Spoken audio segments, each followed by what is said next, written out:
얼마 전 도쿄올림픽 한국선수촌 숙소에 이순신 장군의 명언을 패러디한 현수막이 걸렸었죠. 신에게는 아직 5천만 국민의 응원과 지지가 남아있다라는 내용이었는데요. 일본의 항의로 IOC가 올림픽 헌장 50조인 올림픽은 정치적인 선전을 금지한다에 위배된다면서 철거를 요구했습니다. 대한체육회는 이 요구를 받아들였고요. 대신 범 내려온다라는 현수막을 내걸었는데요. 일본에서 이 현수막의 글귀가 반일이라고 주장하고 있습니다. 지난 19일 일본의 한 매체가 일본 네티즌들이 새로운 현수막에 분노를 넘어 어이없어하고 있다고 보도한 건데요. 범 내려온다라는 글귀가 일본이 조선 호랑이를 멸종시켰다라는 믿음이 드러난 것이라고 언급했어요. 또 현수막에 독도가 보인다며 소유권을 주장하려는 속셈이라고 비난했다고 합니다. 여기에 달린 댓글 반응도 비슷했어요. 한국에서는 어떤 상황이든 반일이 최우선된다라고 비난했고요. 국제규칙이나 국제합의 준수보다 반일 정신이 우선이며 이번 선수촌 현수막 일도 올림픽 정신보다 반일 정신을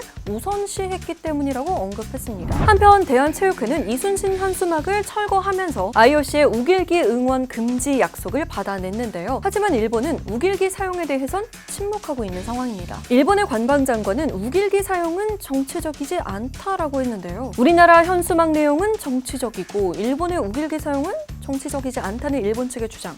이거 저만 이해 안 가는 거 아니죠?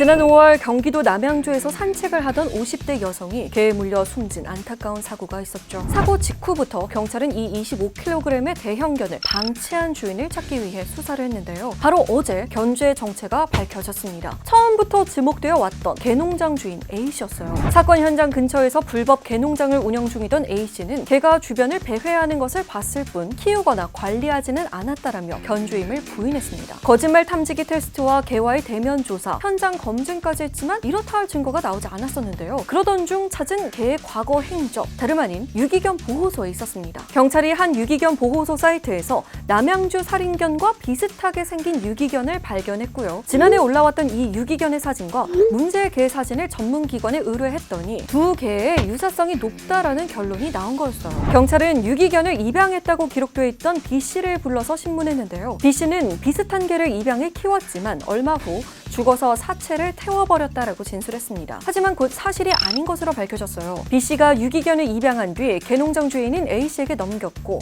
경찰 조사가 시작되자 A씨가 B씨에게 거짓 진술을 하라고 시킨 거였죠. 경찰은 A씨에게 위계에 의한 공무집행 방해 혐의를 적용하는 것도 고려 중입니다. 소식을 접한 네티즌들은 입양된 유기견이 개농장에 넘겨진 것도 심각한 문제라면서 불법 개농장을 제재하고 관리해야 한다는 목소리를 높이고 있습니다.